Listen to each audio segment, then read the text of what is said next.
کہتے ہیں ایک بادشاہ باغ کی سیر کو نکلا۔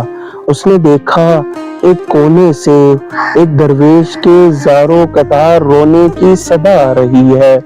بادشاہ اس کے پاس گیا اور شفقت سے کہا، اے دل شکستہ انسان، ایسی کیا چیز ہے کہ جس پر تو گریہ کر رہا ہے؟ اس نے آہ سوز بھری اور کہا، اے بادشاہ وقت، میں اپنے سیاہ اعمال کی وجہ سے خوف زدہ ہوں اور خدائے بے نیاز کے قہر سے لرزا ہوں۔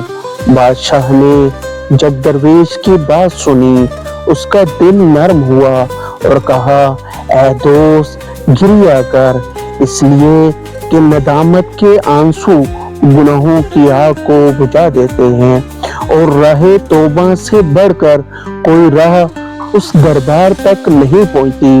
سعدی شیرازی فرماتے ہیں، دل شکستہ کی دعا ہزار بے روح نمازوں سے بہتر ہے۔